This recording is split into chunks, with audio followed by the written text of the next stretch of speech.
C'est une première pour Weshden sur ce plateau. Oui.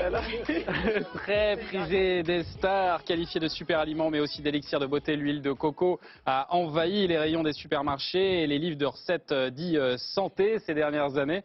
Utilisés en cosmétique, on en trouve de plus en plus aussi dans les produits transformés pour remplacer l'huile de palme, qui est le terrible diable. Alors, certaines associations tirent pourtant la sonnette d'alarme pour dénoncer l'impact de l'huile de coco sur l'environnement. Alors, qu'en est-il vraiment? Faut-il carrément l'éviter? Ce sont les questions qu'on va poser à nos invités. Ah, Anne-Marie Gabellica, qui revient nous voir. Salut Anne-Marie, avec ta nouvelle coupe, ça va très bien. Ah ouais, j'aime beaucoup. C'est vrai? Oh là là. Anne-Marie, qu'on ne Nouvelle présente femme. plus, mais qu'on va présenter quand même. Spécialiste bien-être, beauté. On rappelle que tu as fondé ta marque de cosmétiques Bio-Olution. Et à tes côtés, un autre habitué de la quotidienne, c'est Rodolphe Bonas. Bonjour Rodolphe. Bonjour. Oui, nouvelle coupe, au revoir. Ouais. Président du groupe CACOM de la grande distribution.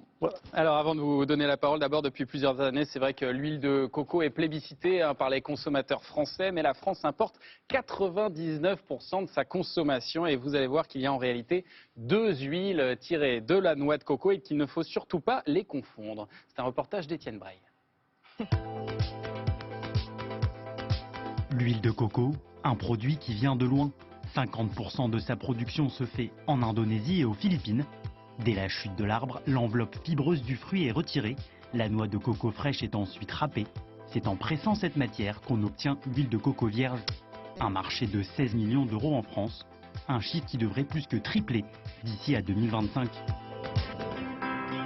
Dans le Gard, cet industriel est un des leaders français de l'huile de coco.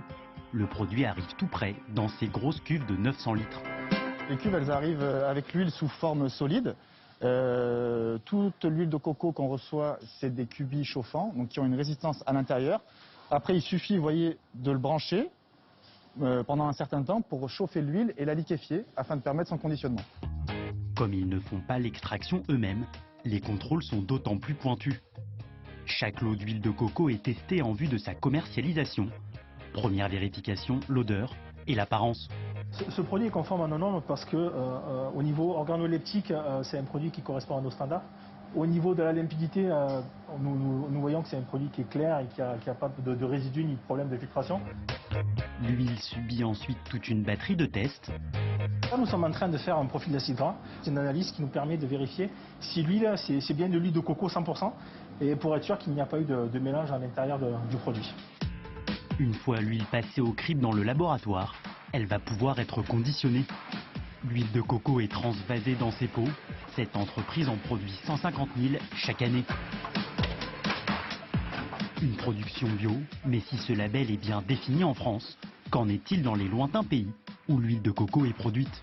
Si le fournisseur est certifié bio, c'est qu'il a été contrôlé, audité sur place par un organisme indépendant qui garantit que ce fournisseur répond aux exigences du règlement bio de la Commission européenne.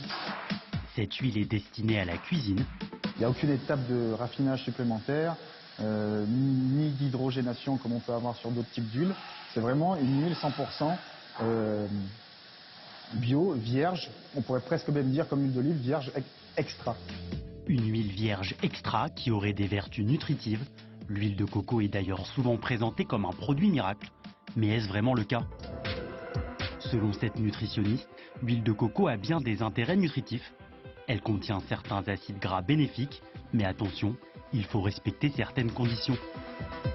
Essayer de consommer avec modération ce type de produit et surtout en portant une attention particulière sur l'origine, s'assurer vraiment que c'est bien une huile de coco issue de la chair fraîche et pas une huile hydrogénée, du moins partiellement hydrogénée, comme l'huile de copra.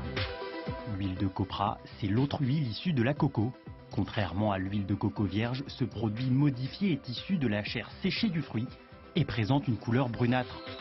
Le fait de transformer l'huile en la chauffant, en la modifiant, en la manipulant, transforme ces acides gras saturés en acides gras trans qui ne sont pas du tout bénéfiques pour la santé. Nous lui avons amené des produits transformés à base de copra.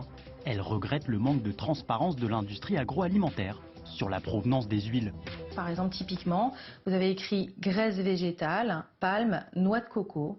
Ils auraient tout simplement pu mettre huile de copra, puisque la noix de coco qui est utilisée comme graisse végétale, c'est de l'huile de copra.